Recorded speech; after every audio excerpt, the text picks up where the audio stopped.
Bangladesh team অনুশীলন না কইরা দাওয়াতে যাইতেছে, ওখানে সেখানে সব জায়গায় যাইতেছে। মনে হচ্ছে এরা শিক্ষা সফরে গেছে। আমার তো মনে হইতেছে আতুর সিং এর রিমান্ডে নেওয়া হোক, সাথে পাপনদারেও। एकदम इन्होंने वक्त बदल दिया, जज्बात बदल दिए। ओ भाई मारो मुझे, मारो मारो मुझे, मारो मारो। ওর মিয়া রিমান্ডে নিলে পোলাবেন ভালো খেলবো, ভুলেও না। বাংলাদেশ ক্রিকেট দল থেকে ভালো পারফরমেন্স পেতে হলে তাদের দিয়ে শোরুম উদ্বোধন করান মিয়া।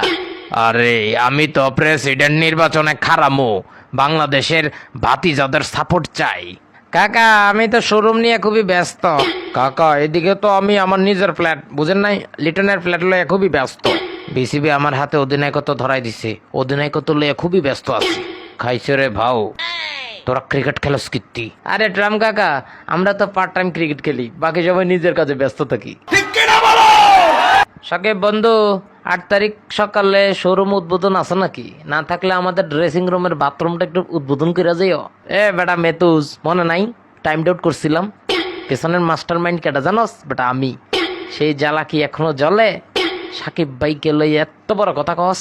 এ বেটা শান্ত, সম্মান দিয়ে কথা ক। সম্মানের মায়ের বাপ মেতু ছালাই কইছে ডাকিতা, ওরে আমি মাঠেই গারামো।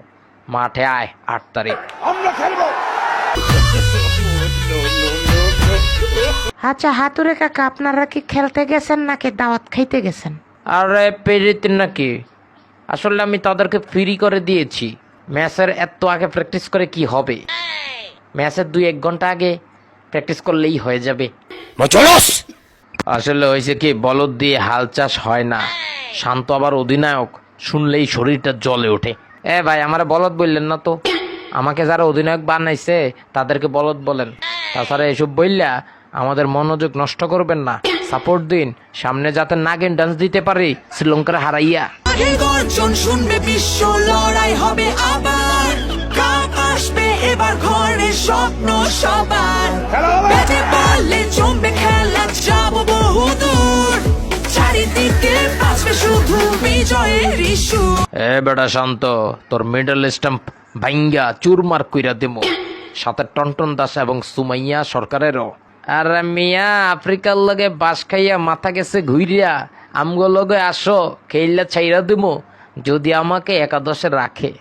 লিটন দা তুমি শিওর খেললে ছাইরা দিতে পারবা? আমি তো কনফিডেন্স পাচ্ছি না। আরে শান্ত, তুই নিজেই মারস ডাব্বা, হেতের ভিতরে তুই কনফিডেন্স খুঁজস। কেউ মারা মাইরালা কথা কি ক্লিয়ার না ভেজাল আছে? আরে পাবন ভাই, কোন পারফরমেন্স দেখেও তারে অধিনায়ক দিলা, যে কিনা নিজের প্লেয়ারের নাম ভুললা যায়। আর কিছু কইস না রে, বিরাট কোহলি জীবনের যত দুঃখ অর্ধেক দিছে সাকিব আল হাসান, বাকি কিছুটা দিচ্ছে হাতুরা, আর কিছু দিতেছে শান্ত। ও যেখানেই খেলুক, ও মাঠে খেলুক, যেখানেই খেলুক না কেন, বাট খেলুক। আরে কাকা টেনশন নিয়েন না, 8 তারিখ শ্রীলঙ্কার লগে খেলা, এখন খালি দোয়া করেন। দূর বেটা, তোরা দোয়া সাইয়া সাইয়া টিমটারে মায়ের দোয়া ক্রিকেট টিম কইরা পালাইছস। সেই মায়ের দোয়া টিমকে 8 তারিখ খেলা হবে। মারবো এখানে, লাশ পড়বে শ্মশানে। এরে বেটা 8 তারিখ কি করে খেলবো এটা মাঠেই দেখা যাবে।